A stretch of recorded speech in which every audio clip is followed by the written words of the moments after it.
Alright, we're ready to move on to the Phrygian Triads. I may probably break this up into 2 videos. I don't know, I may put part 1 on it when when this is said and done, because I don't want it to be too long, and I don't want to give out too many things at once, because again, like I said, learn one move at a time when you're dealing with something, and just make it a cumulative process, learning all the chords.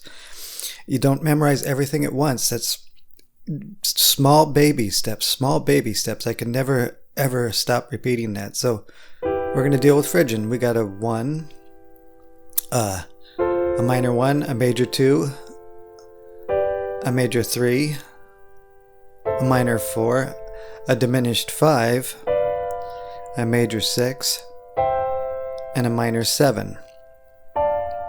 Okay. So Phrygian has this, well, actually, let's just use 1 chord at a time with some non-harmonic tones.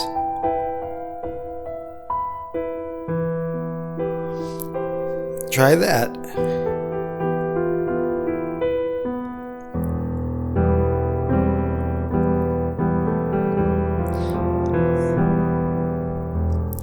And try really simple things first. Maybe just a 1 chord. Maybe try a pulse and don't even think in terms of chords. Just a scale.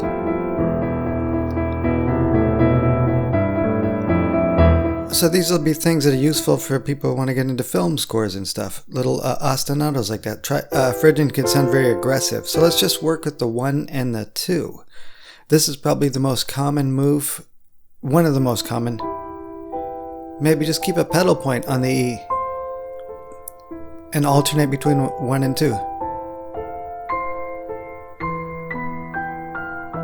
Sounds kind of mysterious, almost uneasy mysterious.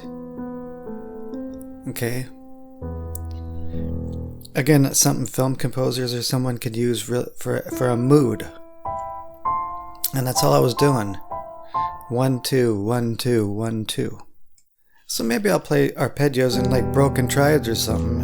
And this can work with almost, rock style, soundtrack, rock styles, whatever. Use your imagination. I'll just play a melody over those 2 chords as broken.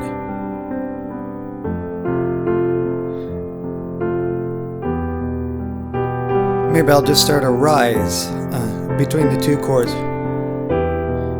And don't worry about parallelism like that. Don't worry about parallel chords. We're not trying to write Bach chorales, okay? 1, 2, 1, 2. So it's, this Phrygian has a very unstable sound to it. It almost doesn't have quite a strong resolution. So maybe we'll use some inversions like we did using the same process as Dorian. Mess around with that. Well, just between the 1 and the 2. I'll use some non-harmonic tones. Nice suspension.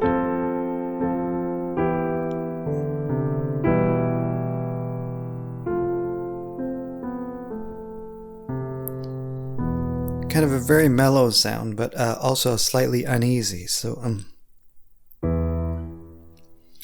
it just did 1 in all 3 inversions,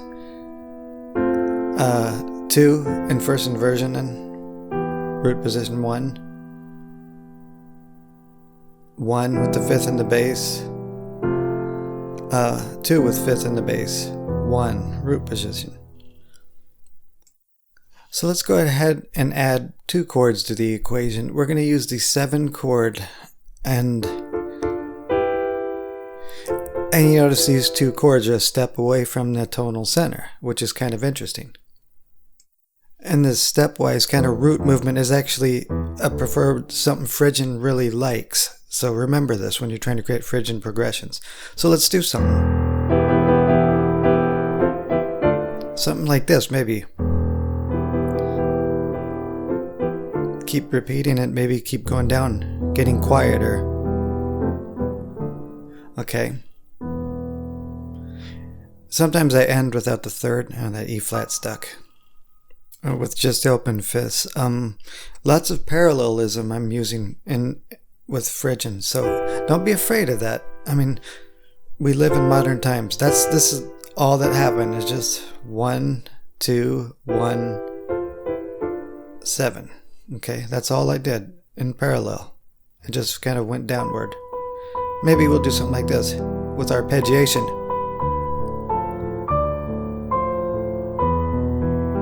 I can now go to the 2 chord.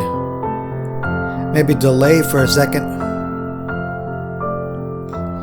Gives us a time to get to that sort of uneasy resolution to the 1 chord. So create something with inversions, I'm sorry. Just something really simple. And now I'm just going upwards, just kind of repeating the same thing over and over again. Okay, so it's really simple. 1, and I use the passing tunes to 2 first inversion, 1 first inversion, 7 first inversion, 1, and then just repeated that process upwards and moved it upwards. So looking at the time, I want to go ahead and shift, make this part 1, and work on the next 4 chords in the next episode. We could just jump straight to it.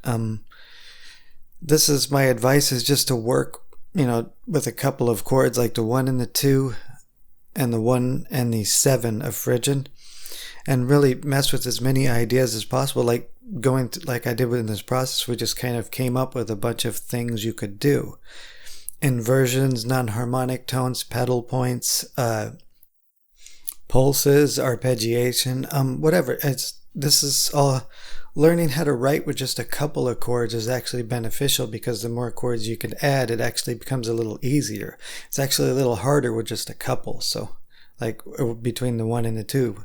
So as we add more and more chords, make it this accumulative process, though our focus may be the 2 and the 7, it'll become a little easier. So, and just take notice of Phrygian's stepwise kind of favoritism, and also that Phrygian has kind of almost an unfinished sound. That's the easiest way to describe it, and that's actually beneficial sometimes, depending on what you're trying to convey in your piece of music that you're writing.